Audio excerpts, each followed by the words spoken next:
Your mentality is heavily linked to your reality. And the fact that most people have such weak mindsets comes from the fact that they have a weak life, a weak body, a weak social circle, a weak network, a weak bank account, a weak relationship, and then their mind is weak. Well, of course.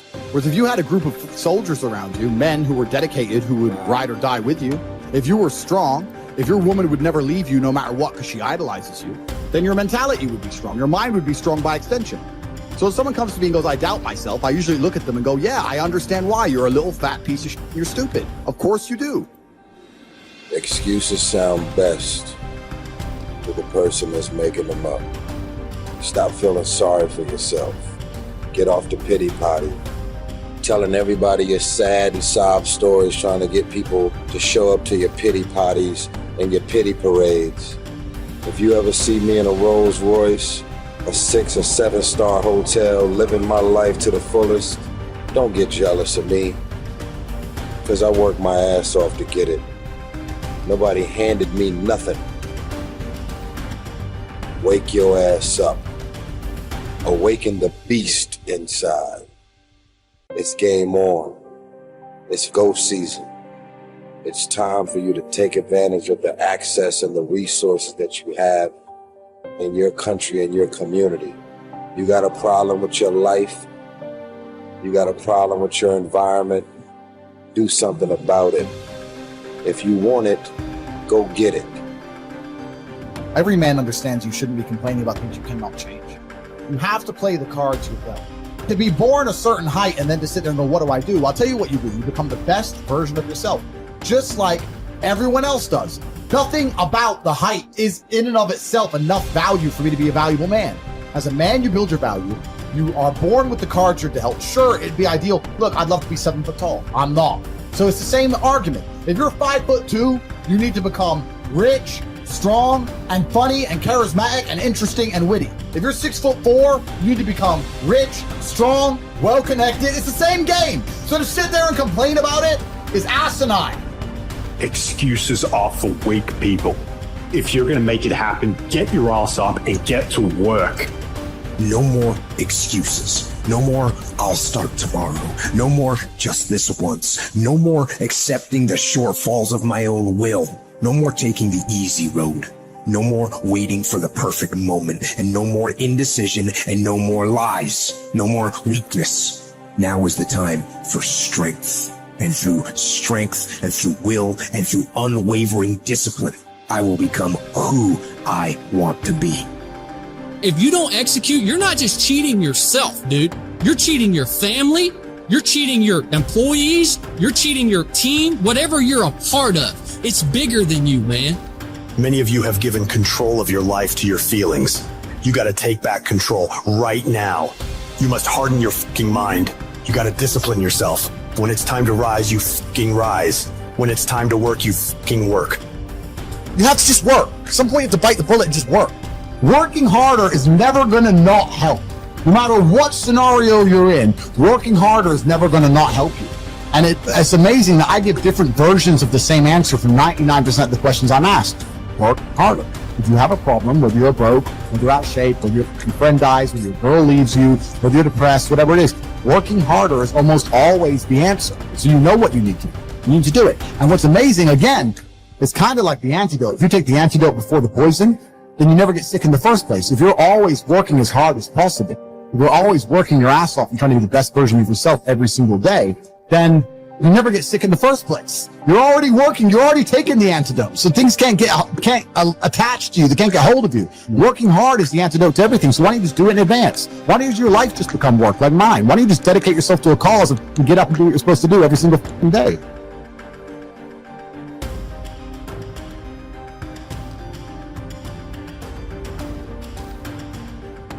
I want to talk to you today because I hope that of all the talks that happen here, you forget about me, but that this changes your life. And I want to remind you of something as I begin today, that you were born to do something great with your life, that you're extraordinary. Listen to me, that you're enough, that you're special, that you're favored, that you're chosen, regardless of where you come from, regardless of what you've been carrying with you. Some of you come in here today, and you know what?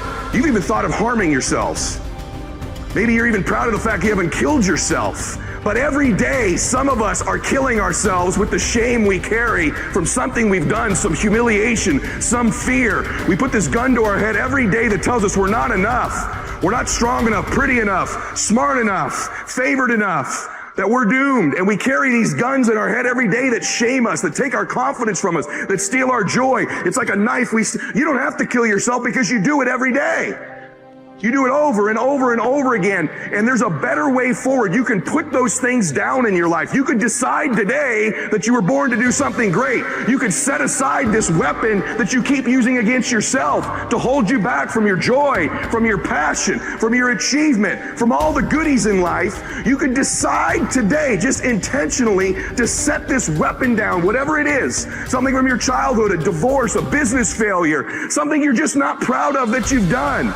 Set it down. Stop using it as a weapon against yourself and realize that happened for you and not to you. I'll prove it to you. I'm a big believer in fake it till you make it. I don't want you seeing, people say, well, social media is so full of like these fake lives. People always lived fake lives. I was living a fake life way before social media came along. In fact, when I became an entrepreneur, I wanted to be somebody so bad. I wanted to be rich so bad. I thought, if I don't look successful, no one's going to listen to me. Who's going to listen to a young kid in business about how to save your money when I didn't have any? That was my own limiting belief. What's yours? You have this kind of convoluted limiting belief about why you can't do something right now that's your own BS story you keep telling yourself. How about you just drop that story? How about you just decide it's a lie, even if it is true? I'm not going to just teach you not to tap into your pain. I'm going to teach you how to do it. Okay, I teach people how to change things technically, but I believe in this concept of living blissfully dissatisfied, which means there's a way. Most achievers have it backwards. They think, hey, if I enjoy my success, I'm going to lose all my drive, right? And then other people that aren't successful yet, haven't reached what they want, or they delay their bliss until a destination in the future. Once I get this relationship, once I make that money, once I get that car, once I have that home, then I'll let myself feel bliss.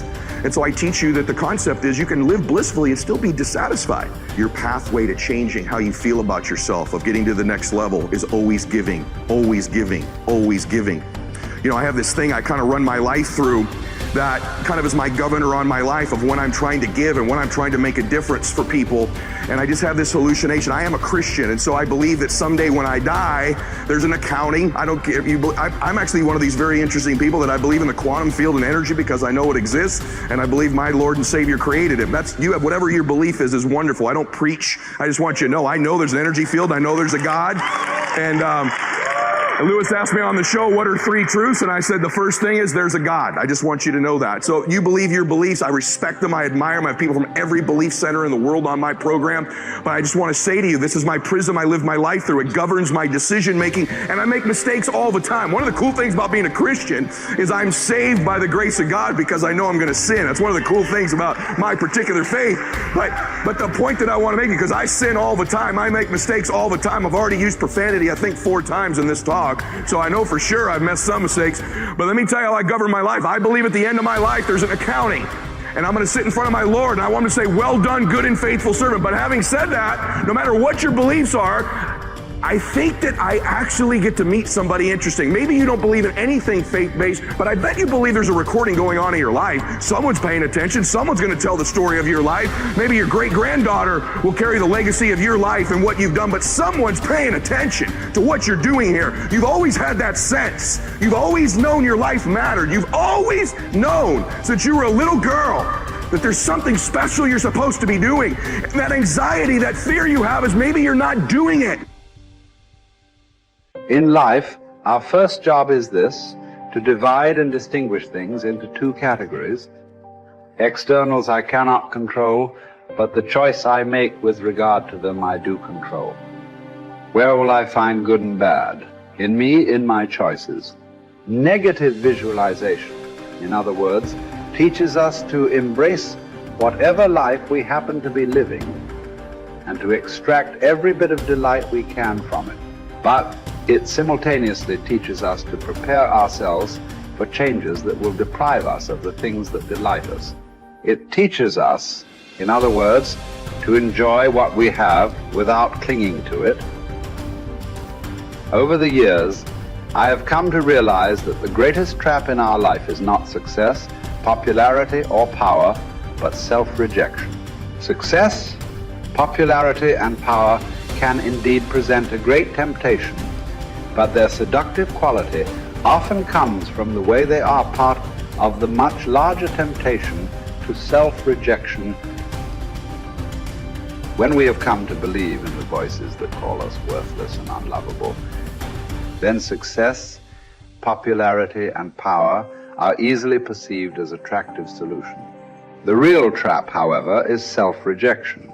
As soon as someone accuses me or criticizes me, as soon as I am rejected, left alone, or abandoned, I find myself thinking, well, that proves once again that I am a nobody. My dark side says, I am no good.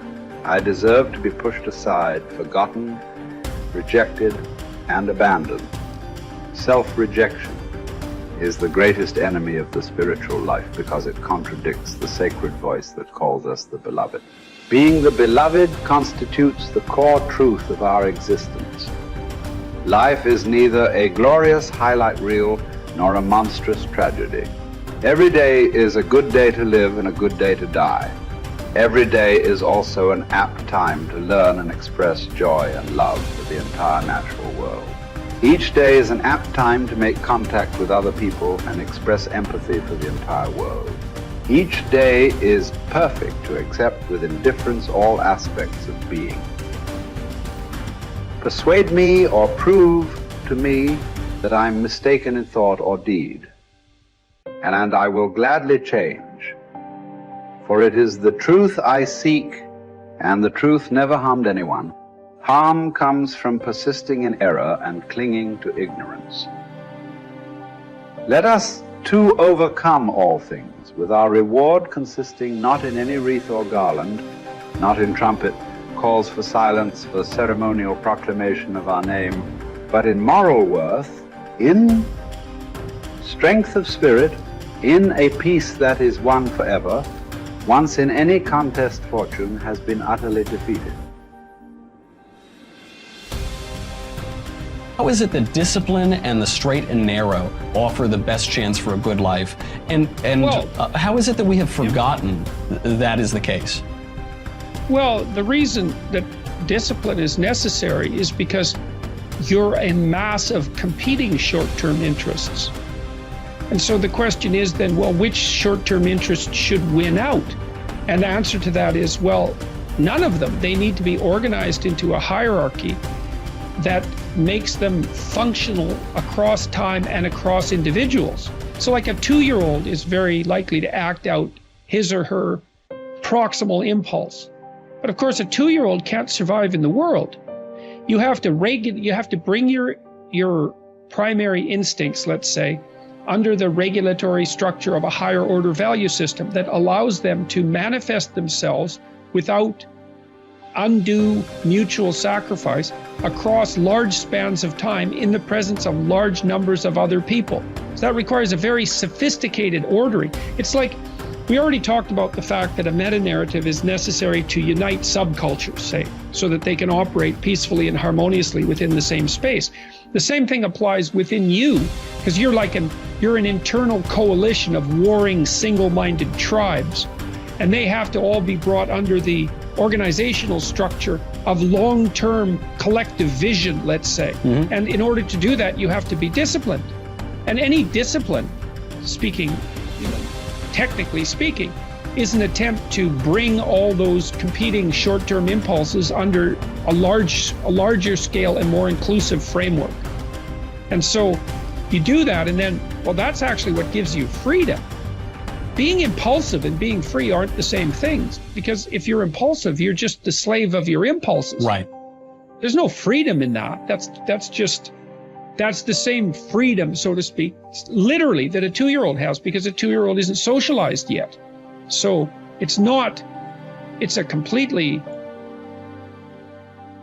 that doesn't function in the sophisticated world. It doesn't work. Right. Everyone knows it.